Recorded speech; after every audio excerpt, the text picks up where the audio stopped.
সংরক্ষিত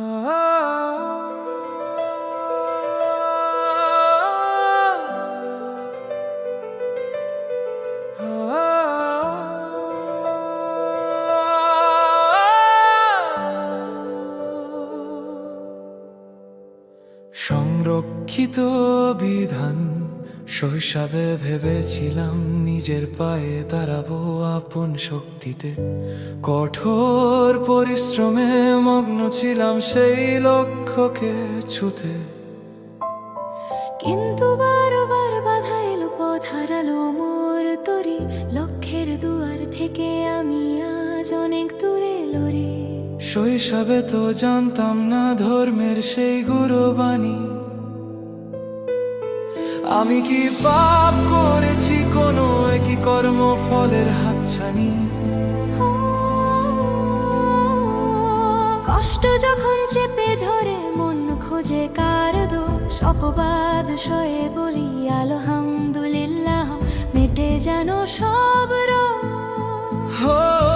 ভেবেছিলাম খাটবো আজ, বার্ধক্য হবে সুখের তরি। লক্ষ্য পানে ছুটতে গিয়েই হঠাৎ কেন ছন্দ হারি। সবকিছু পাল্টো পালক, পথ হয়ে যায় অন্ধকার। অভাবের সেই দিনগুলোতে নুন আনতে পান্তা ফুরোয় বারবার। হাত বাড়িয়ে ছুঁতে চাই সেই স্বপ্নের সীমানা, কিন্তু শূন্য হাতে ফিরি আমি, চারদিকে শুধু লাঞ্ছনা। সত্য কথা বলি আমি, তবু সবাই ভাবে মিথ্যাবাদী। মূল্যহীন এক মানুষ আমি, পাথরের এই দুনিয়ার প্রতিবাদী। স্বজনরা সব দেয় না দেখা, চাই কেড়ে নিতে ভিটে মাটি। সম্পত্তিটুকু মিললে হয়তো ঘুচত অভাবের এই পরিপাটি। তাদের ষড়যন্ত্রে আজ সব হয়েছে হাতের বাইরে। নিজের সময়ে গড়তে চেয়েও সফল হতে পারছি কইরে। যোগ্যতা মোর কম ছিল না, তবু সব যাচ্ছে হারিয়ে। বিচক্ষণ কোনো সিদ্ধান্ত মেলেনি পথ দাঁড়িয়ে। যে দেশে জন্মেছি আমি, ডাক্তাররা নন্দায় বদ্ধ। তারা যদি যত্ন নিতেন জীবন হতো না আজ অবরুদ্ধ। আজ হয়তো হতাম আমি অন্য কোনো একজন। আমি তো খাই, আমি তো হাঁটি, সুস্থ শরীর সচল মন।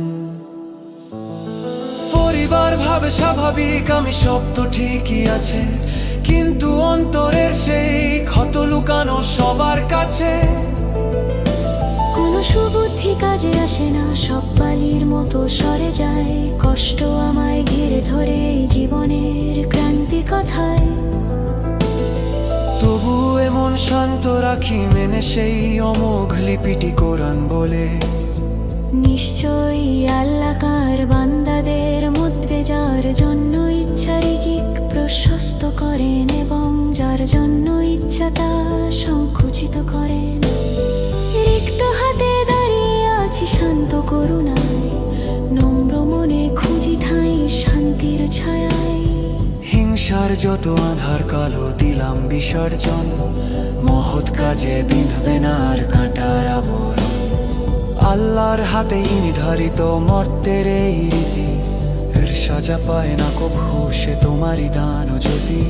হিংসার বিষে ধ্বংস হবে আত্মার যত সুখ, কালো জাদুর আধার আনবে ডেকে দারুণ কঠিন দুঃখ।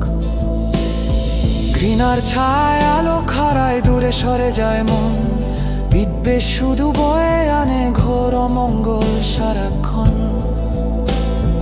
আকাশের অধিপতি জানেন যা কিছু সত্য আর বাস্তব, আল্লাহর বিচারেই মিলবে ফল, শেষ হবে সব কলরব। এই ধ্রুব সত্যই আত্মার নৌ